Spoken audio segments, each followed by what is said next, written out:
ایک دفعہ کا ذکر ہے، ایک تجربہ کار عمر رسیدہ بزرگ اپنے بیٹے کے ہمراہ کسی دوسرے گاؤں میں کام کی غرض سے جانے کے لیے نکلے۔ راستے میں ایک جنگل پڑتا تھا۔ دونوں باپ بیٹے نے شام ڈھلنے سے پہلے جنگل تو عبور کر لیا، مگر ابھی بھی گاؤں کافی دور تھا اور درمیان میں ایک چھوٹا سا پہاڑی سلسلہ بھی حائل تھا۔ اوپر سے ستم یہ کہ دونوں باپ بیٹا تھکن سے بھی چور ہو چکے تھے۔ یہی سوچتے سوچتے کہ اب کیا کرنا چاہیے، سفر جاری رکھا جائے جو کہ بظاہر ناممکن لگ رہا تھا، یا پھر کہیں قیام کیا جائے۔ ان دونوں نے سفر جاری رکھنے کا فیصلہ کیا۔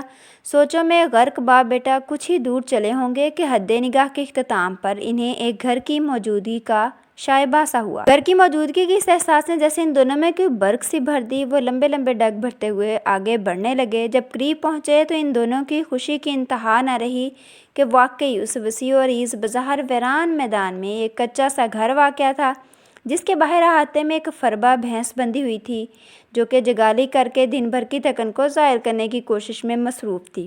اس سے پہلے وہ دونوں باپ بیٹا ارد گرد کے ماحول سے مانوس ہو کر کوئی اگلا قدم اٹھاتے، اندر سے صاحب خانہ نکلے اور مہمانوں کو خوش ہو کر خوش آمدید کہا۔ پھر بولے، لگتا ہے آپ تھک گئے ہیں، اندر آئیں، تھوڑا آرام کریں، کھانا کھائیں۔ ویسے بھی شام کا اندھیرا پھیلنے کو ہے، تو اس وقت آپ لوگوں کا سفر کرنا مناسب نہیں ہوگا۔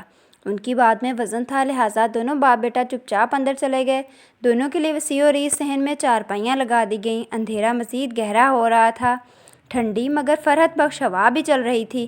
صاحب خانہ نے بھینس کا تازہ تازہ دودھ، تندور کی گرم گرم روٹی، جن کے اوپر بھینس کے دودھ کا نرم سفید لچیلا اور پگھلتا ہوا مکھن رکھا تھا، کھانے کے لیے پیش کی۔ سفر سے تھکے ہارے باپ بیٹا کے لیے یہ طعام کسی منو سلوا سے کم نہ تھا۔ بھوک کی شدت، تھکن اور گاؤں کے دیسی ماحول کے نشے کی وجہ سے دونوں ندیدوں کی طرح روٹی پر ٹوٹ پڑے اور سارا دودھ مکھن چٹ کرنے کے بعد ڈکار لے کر اپنی اپنی چارپائی پر چت ہو کر گر پڑے اور چند ثانیوں کے بعد خواب خرگوش کے مزے لوٹنے لگے۔ ان کے سوتے ہی میزبان اپنے روزمرہ کے کاموں میں مصروف ہو گیا۔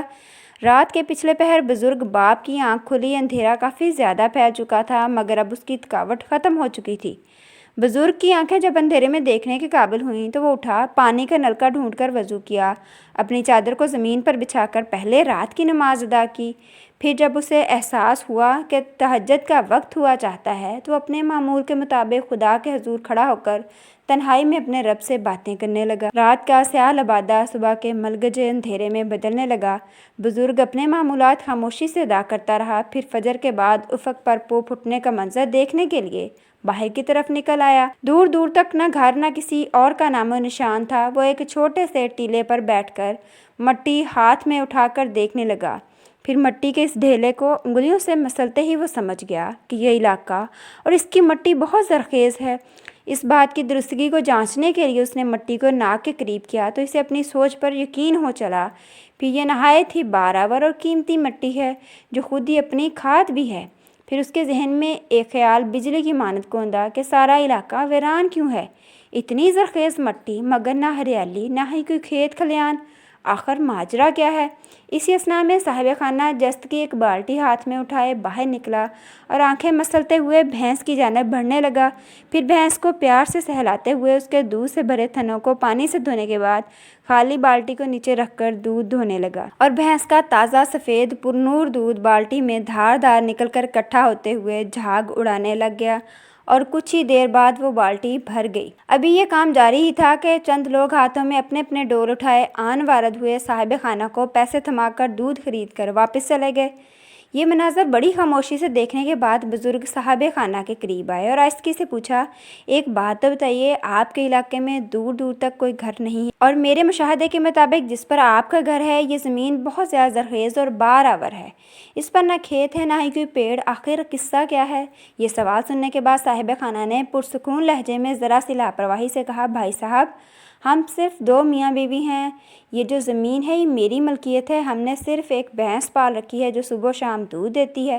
صبح کا دودھ ہم بیچ دیتے ہیں، جو ہمارے گزر بسر کے لیے کافی سرمایہ مہیا کر دیتا ہے، جبکہ شام کے دودھ سے مکھن، لسی اور دودھ جیسی نعمتیں ہمارے کھانے پینے اور زندہ رہنے کے لیے بہت ثابت ہوتی ہیں۔ تو ہم اس زرخیز زمین پر کاشت کر کے کیوں مشقت اٹھائیں؟ کھانا تو دو وقت ہی ہوتا ہے، جو کہ اللہ پاک آسانی سے دے رہا ہے۔ بزرگ نے سمجھانے کی بہت کوشش کی کہ یہ جو زمین اللہ نے آپ کو دی ہے کئی لوگوں کا خواب ہوگی، جب اس پر پیڑ لگیں گے تو پھل پیدا ہوں گے، کھیتی اگے گی تو اناج پیدا ہوگا جو ہزاروں لوگوں کے پیٹ بھرے گا، اور اللہ بھی خوش ہوگا کہ اس کے دیے ہوئے میں سے اس کی مخلوق کھا رہی ہے۔ مگر صاحب خانہ نے سنی انسنی کرتے ہوئے واپسی کے لیے قدم بڑھا دیے۔ تھوڑی دیر میں باپ بیٹا نے بھی ناشتہ کر کے رخت سفر باندھ لیا۔ جب وہ دونوں تھوڑا سا آگے بڑھے تو ایک چھوٹی سی پہاڑی پر پہنچے۔ بھینس وہاں خودرو گھاس اور جڑی بوٹیاں کھا کر اپنا پیٹ بھر رہی تھی۔ بزرگ نے ادھر ادھر دیکھا اور بھینس کو دھکا دے کر پہاڑی سے نیچے گرا دیا۔ دیکھتے ہی دیکھتے بھینس مر گئی۔ یہ سب دیکھ کر بیٹے سے رہا نہ گیا۔ اس نے اپنے والد سے پوچھا، انہوں نے ایسا کیوں کیا؟ تو وہ گویا ہوئے کہ بعد میں کبھی بتاؤں گا۔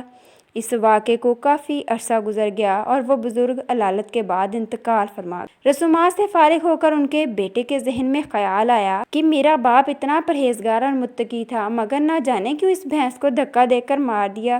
کہیں ایسا نہ ہو اس واقعے کی وجہ سے انہیں عذاب میں مبتلا کر دیا جائے۔ اس خیال کے آتے ہی بیٹے نے کچھ پیسے ساتھ لیے کہ صاحب خانہ کو دے کر معافی مانگ سکے، اور اس گاؤں کی جانب چل پڑا۔ مگر وہاں پر پہنچ کر اس کی حیرت کی انتہا نہ رہی کہ ہر طرف لہلہاتی فصلیں، پھلدار درخت نظر آ رہے تھے جو پہلے وہاں نہیں ہوتے تھے۔ اب وہاں ایک گھر کے بجائے کافی سارے گھر اور بھینسوں کا بھی ایک باڑہ بن چکا تھا۔ وہ حیرت زدہ سا خوف کھاتے ہوئے صاحب خانہ کے پاس جا کر بولا، کیا آپ نے مجھے پہچانا؟ تو صاحب خانہ ذرا سے توقف کے بعد پرجوش ہو کر بولے، خوش آمدید صاحبزادے، تمہارے والد صاحب کہاں ہیں؟ یہ دیکھو، سب ان کے کہنے پر اور سمجھانے کے بعد میں نے شروع کیا، اور آج سینکڑوں لوگوں کا روزگار یہاں سے وابستہ ہو گیا ہے۔ جب تم لوگ یہاں سے نکلے تو اسی دن میری بھینس بھی مر گئی، اور کچھ روز پریشان رہنے کے بعد میں نے کمر باندھی اور یہ کرشمہ سرزد ہو گیا۔ کہاں ہیں تمہارے والد میرے محسن؟ ان کو ساتھ نہیں لائے؟ میں ان سے مل کر ان کے ہاتھ چومنا چاہتا ہوں، انہیں یہ سب نظارے دکھانا چاہتا ہوں۔ یہ ہریالی، یہ بہار، یہ رونقیں آج اسی لیے نظر آ رہی ہیں۔ اس صاحب نظر نے اس مٹی کی زرخیزی کو پہچان لیا تھا، ورنہ یہ گاؤں ویسے ہی اجاڑ اور ویران پڑا رہتا۔ اور وہ بزرگ کا بیٹا سوچنے لگا کہ نئی شروعات، ہریالی اور خوشحالی کے لیے بھینس مارنی ہی پڑتی ہے، ورنہ ہم توکل و سادگی کا غلط مطلب اخذ کر کے خدا کی دی گئی نعمتوں اور صلاحیتوں کو بروئے کار ہی نہیں لاتے، اور یوں کفران نعمت کے مرتکب ہوتے رہتے ہیں۔ اللہ پاک قرآن میں ارشاد فرماتا ہے کہ محنت کرنے والا اللہ کا دوست ہے، اور ہم محنت و مشقت سے بچنے کے بہانے تلاش کرتے رہتے ہیں کہ اللہ نے جو دیا ہے بس وہی کافی ہے، زیادہ کا لالچ کیا کرنا، جبکہ محنت کر کے زیادہ کما کے دوسروں کا بھلا بھی تو کیا جا سکتا ہے، کیونکہ زیادہ کمانا برا نہیں ہے، بلکہ غلط ذرائع سے کمانا گناہ ہے۔ خرچ کرنا برا نہیں ہے، ناجائز جگہوں پہ خرچ کرنا برا ہے۔ لہٰذا آج یہ طے کرنا ہوگا کہ ہم اپنی اپنی بھینس کب مار رہے ہیں، کب تک اس طرح مجبوریوں کے بے جا بہانے تراش کر اپنی ذمہ داریوں سے پہلو تہی کرتے رہیں گے۔ آخر کب تک ہم اپنی خداداد صلاحیتوں کو پہچان کر نکھاریں گے اور اپنا اور پورے معاشرے کا بھلا ہو سکے۔ امید ہے آپ کو یہ کہانی اچھی لگی ہوگی۔ اگر آپ اس چینل پر نئے ہیں تو چینل سبسکرائب کر لیں، اس کے ساتھ بیل آئیکن کو پریس کر لیں۔ Thanks for watching.